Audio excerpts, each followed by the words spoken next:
ସକାଳ 9ଟା ବାଜିଲାଣି ନିଦ ତମର ଏବେ ଭାଙ୍ଗୁଛି? ଓ ଭାଉଜ କଣ କରିବି ବଡ ଲୋକମାନେ ଟିକେ ଡେରିରେ ଉଠନ୍ତି ବା। ହଁ ତମେ କେବେଠୁ ବଡ ଲୋକ ହେଲଣି ବା? କାଲି ରାତିରୁ ହେଇଯାଇଛି ଆଉ।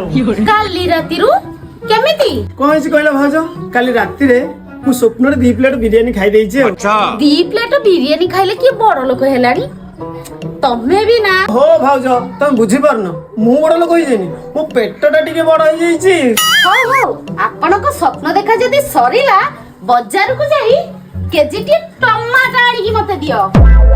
ହଉ ଠିକ ଅଛି ମୁଁ ଯିବି ଯେ ମୁଁ ଆସିଲା ବେଳକୁ ମୋ ପାଇଁ ଟିକେ ପକୁଡି ଆଉ ଟିକେ ଚା ବନେଇକି ରଖିଥିବି। ମୁଁ ଜାଣିଛି ବା ତମକୁ ଗୋଟେ କାମ କହିଲେ ତମେ ମତେ 100ଟା କାମ କରେଇକି ଥୋଇଦବ। ଆରେ କଣ ରେ ଦିଅର ଭାଉଜ ଦି ଜଣଙ୍କ ସକାଳୁ ସକାଳୁ ଝଗଡା ଲାଗିଛ? ମାଉସୀ ଇଏ ହଉଛି ଆମ ଘରର ସବୁଠୁ ବଡ ଅଳସୁଆ। ନା ମୋ ମାଉସୀ ମୁଁ ଅଳସୁଆ ନୁହେଁ, ମୁଁ ଖାଲି ମୋ ଶକ୍ତି ବଞ୍ଚେଇକି ରଖୁଛି ନା ଆଉ, ସେଥିପାଇଁ ମୁଁ କିଛି କାମ କରୁନି। ଆରେ ପୁଅ ଏତେ ଶକ୍ତି ରଖି କରିବୁ କଣ ଯେ? ମାଉସୀ ମୁଁ ପୁରା ମୋ ଭବିଷ୍ୟତ ପାଇଁ ଶକ୍ତି ବଞ୍ଚେଇକି ରଖୁଛି।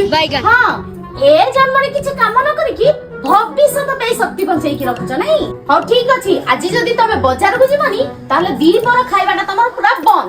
ହଉ ଠିକ ଅଛି ଭାଉଜ, ମୁଁ ତ କାଲି ରାତିରେ 2 ପ୍ଲେଟ ବିରିୟାନୀ ଖାଇଥିଲି, ମୋ ପେଟଟା ତ ଏବେ ଫୁଲ ଅଛି। ତମ ବ୍ୟାଗ ମୁଁ ଚାଲିଲି ଏବେ ଶୋଇବାକୁ।